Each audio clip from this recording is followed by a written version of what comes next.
We're going to go over now how to take a laptop apart. Now, I've taken apart many laptops, and though they differ from model to model, they seem to follow a general theme, and I'm going to go through my procedure for what I believe is the most efficient way to get the laptops apart. And this applies mainly if you have to get down to the motherboard level. The first thing I do is I pull the battery out. You don't want to have any charge in the laptop when you're working on it. Second, I'll start pulling out components one by one.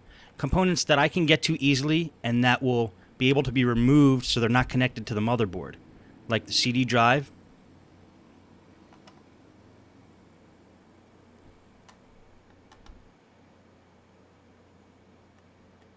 And here I'm getting to the RAM. There's one stick in there. You just grab the two ends of the RAM holder and it'll pop up. Sometimes you have to use a device to get in there if it's too tight. And you pull the stick of RAM out. Then you have a wireless card. And wireless cards have that antenna. It's usually a black, gray, or white cord. It just pops right off. And again, the wireless card comes out just like the RAM does. Now we're going to get the hard drive out. And this laptop actually already has the hard drive taken out, but we'll take the cover off. Now what I really want to do is get the screen off, because the screen's going to be in the way. I want to remove it from the equation. To get to the screen in most laptops, you have to take this cover off, and that gives you access to both the keyboard and the screen. I call it the hinge cover plate because it covers the hinges. And the way to get that off is usually to just pry it off, unless it's held in by screws, and that's why I turn the computer over. I'm going to remove any screw that appears like it's directly under the hinge cover plate that could be fastening it on, because I've pried that hinge cover plate off in the past and sometimes it's screwed in from the bottom and it breaks. So, rule number one, if you have to force anything off of these laptops, stop what you're doing. It's probably going to break. So I just play it safe and remove all the screws that could possibly be holding that hinge cover plate on. And the only way I'll be able to tell is when I go to attempt to take the hinge cover plate off. So, just lining it up. I lined up how big that hinge cover plate is, and I'm just removing any screw that's directly under that. And this computer actually has a lot of them. Most computers don't have this many screws directly under the hinge cover plate.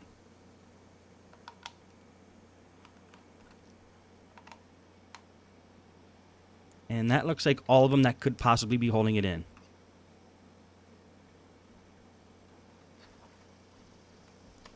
So now we flip it over, open it back up again, and now we attempt to remove the hinge cover plate, knowing that any screw that could possibly be holding it in is removed. And one way to get to it is to push down the keys and pry under the keys, being careful not to damage the keys when you do that. Or if that doesn't work, look for some other entry point, like there was right under the hinge. And then what you have to do is kind of jiggle it, and it'll pop off. Now we have access to the keyboard. And it's going to take the 4 screws off that are holding the keyboard on. Now that hinge cover plate in some computers might have a ribbon cable attached to it or might be fastened in a different way, but they're all generally about the same. It's kind of snapped in there, sometimes with and sometimes without screws holding it in. And keyboards, sometimes they have screws like they have in this one where I'm pulling them off now, and they always are attached by a wide ribbon cable that you just grab by both ends at the connector and pull it out. Now I'm disconnecting any ribbon cable I see. This is for the touchpad. Because when I take the top plate off of this computer, that ribbon cable is still going to be connected unless I remove it right now. Now I have access to the screen. And this is the LCD cable I'm pulling off now. And these 2 wires here go to the wireless card. You're going to find in a lot of laptops, the wireless antenna go through the computer to the bottom, to the wireless card, all the way up to the top of the screen. So you have to kind of fish it through the computer and pull it back. This way you could get the screen off. If we didn't pull these wires back, we wouldn't be able to remove the screen. And then we'll start removing screws from the hinges on the screen. This particular computer has 3 hinges that go straight down and hold the screen to the base. 1.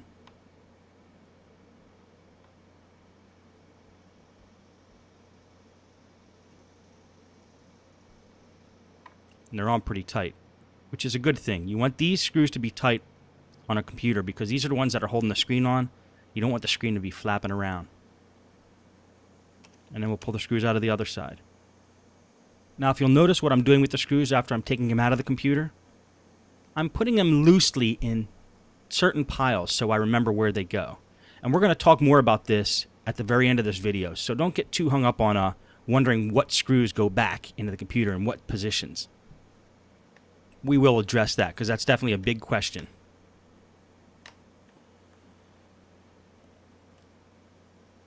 Now the screen should come right up after we pull out this last screw.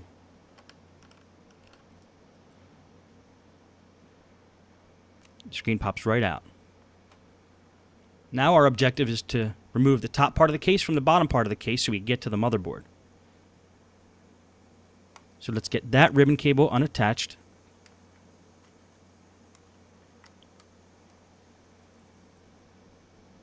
And this computer has a little circuit board here that needs to be removed, which we'll do now. Not all computers have this circuit board. This was where the power buttons are.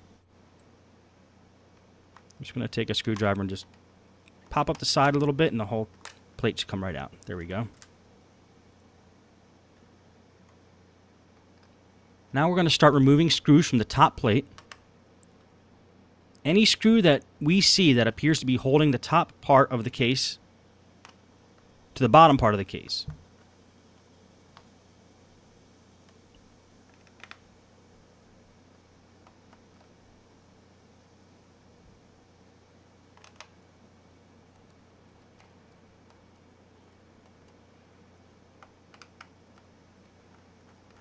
And we're going to do our best to find every one.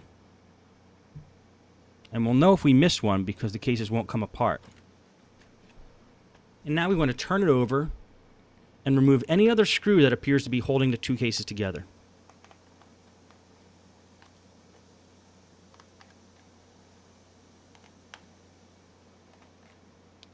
Now, generally, in most computers, most of these case screws are going to be about the same size, so you might be able to keep them all in the same pile. And you'll see in the case study videos, some laptops have markings next to each screw hole that tells you the size of screw that goes in there, and that makes it really easy for us. This computer doesn't, so we'll have to keep track of the screws with a system. And when it looks like you have all the screws out, try to pry the 2 cases apart. I don't have long nails, but I generally like to use my fingernail and kind of go along the edge.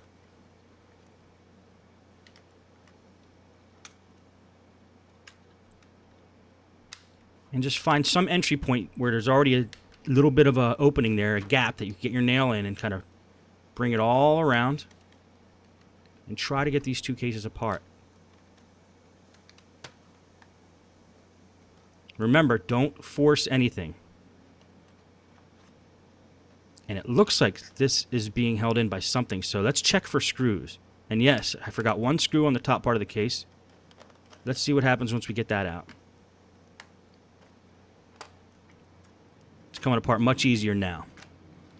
So, I'm glad that was in the video because I want you guys to know if it looks like it's not coming apart easy, there's probably a screw holding it in somewhere that you missed. Now we have access to the motherboard here.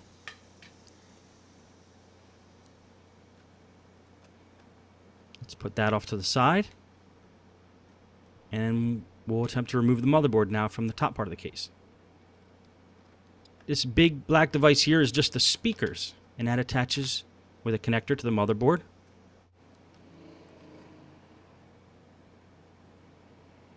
Now, certain screws on the motherboard are labeled, and that's what I'm pointing to now.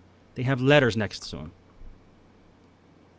Usually there's white arrows, or there could be letters like on this computer, that's basically telling you what screws you need to remove to get the motherboard off.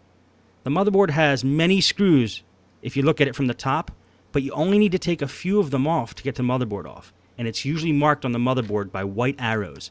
In this case, it was marked with the letter PA.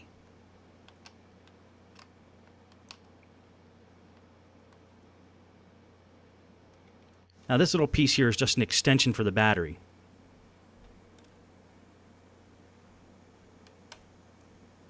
Now we're going to remove all the screws on the motherboard marked with PA.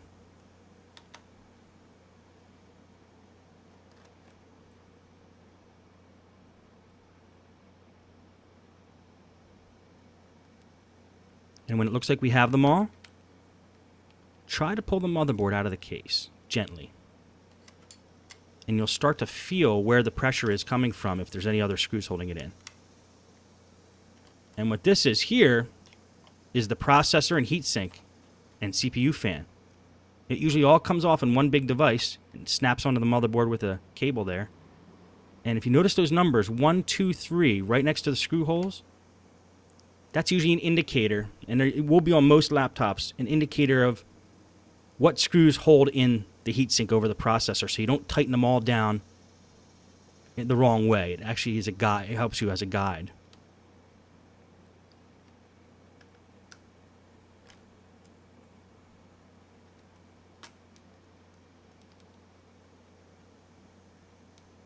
And again, once you think you have all the screws, just slowly pull up the motherboard, and you'll start to feel it if you missed one. And this should be the last one there. And just kind of jiggle it until it starts to come loose.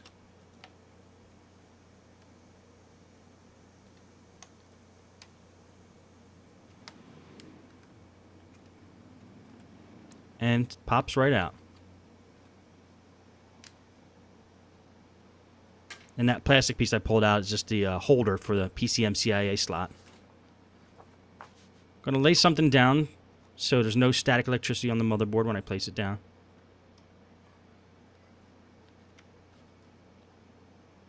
That's just an adapter that I pulled off there for the power jack. And let's clean it while we have it out. I always take the opportunity to clean the pieces when I get them out. And I use the paintbrushes for this. You're not going to have too many chances with these laptops where you're going to get down to motherboard level, so take advantage of it while you can and make sure you get it all clean.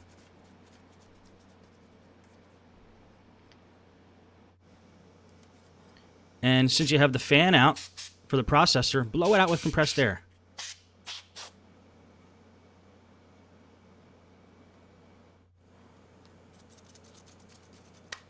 Now let's take the bottom part of the case and clean that off as well.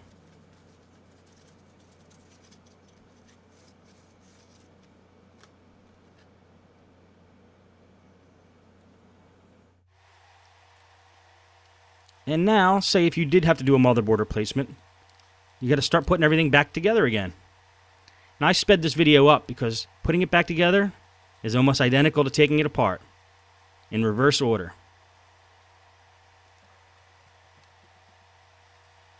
Put that power adapter back on.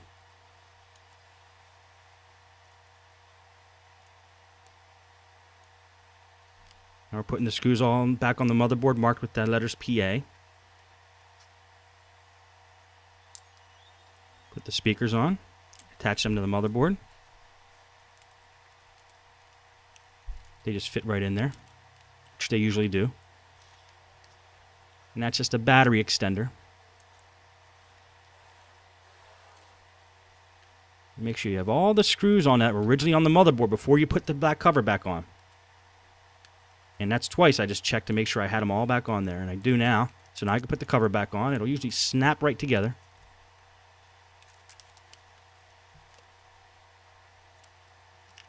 And now start putting the screws back in.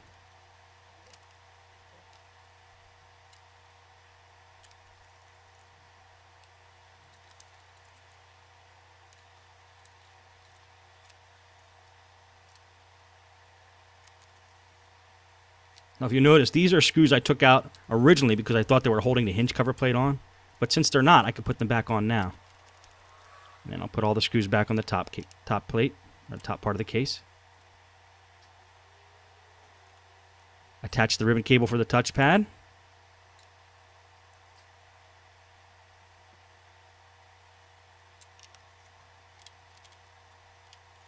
Looks like I put the wrong side screw in there, so I'm going to take a couple out.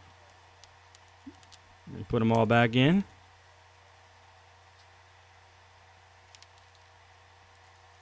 Sometimes you got to take a step back before you go forward. Happens to the best of them. Now put the rest of the screws in. Put that circuit board back in that has the power buttons on it, and make sure you attach the ribbon cables. Always attach your ribbon cables when you're putting things back, otherwise you have to take the whole laptop apart again. It's something that you just have to remember to do. You might get the whole thing back together and then realize the keyboard's not working because you forgot to attach the cable back to the motherboard. And we're just putting the screen on now.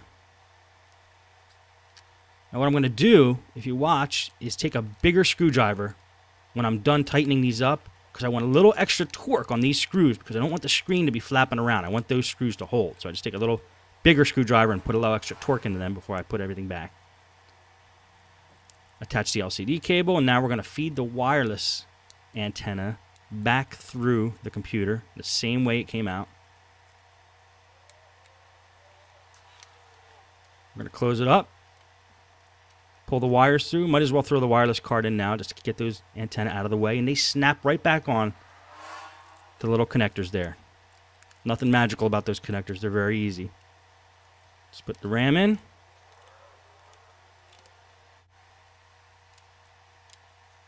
Put some remaining screws back on the bottom of the case here. Okay, let's throw the keyboard in. Attach it to the motherboard with the ribbon connector.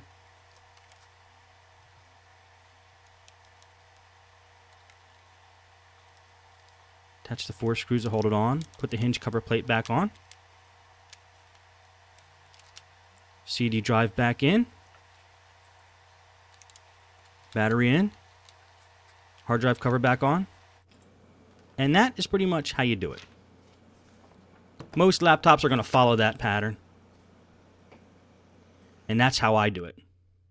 Now, how do you keep track of the screws you get out of a computer? This is a big question. A lot of people are afraid about doing this when they start working on laptops. The method I used to do when I started out is I create a pattern right next to the laptop. A pattern identical to the pattern in which the screws are coming out. So if one screw is to the left of another screw, I place it on the table left of that screw. And I sped the tape up here.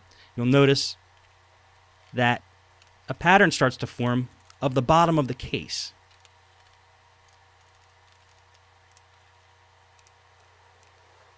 And now I know where each screw goes when I go to put them back. Some people use containers. And they'll say, every screw I take out of the bottom case, I'm going to put in container number 1. So I know that all the screws in container number 1 are used for the bottom case.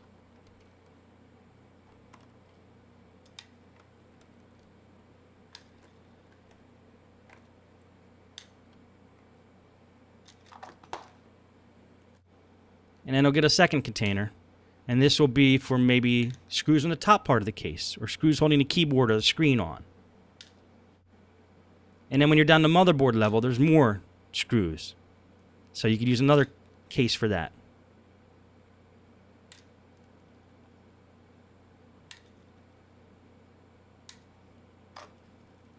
And that's one way to track what screws go where. I've seen people take plastic bags and lay them down in layers. Anything on the bottom layer goes into that bag. Keyboard layer goes in that bag. The top layer goes in that bag. The motherboard layer goes in that bag. And they layer them on top of each other so they know the order in which they go back. And I've had one listener tell me he creates a diagram of the actual laptop and draws the screw holes in the diagram. And then when he takes each screw out, he just puts it in the picture of the screw hole that he drew, which I think is a pretty clever idea. And same with the motherboard.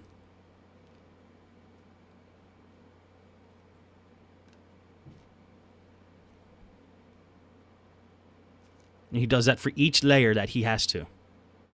Well, that's pretty much all you need to know for now. If you watch the case study videos, you'll see some of these techniques to put in action, and I think then you'll be ready to do it yourself. Good luck.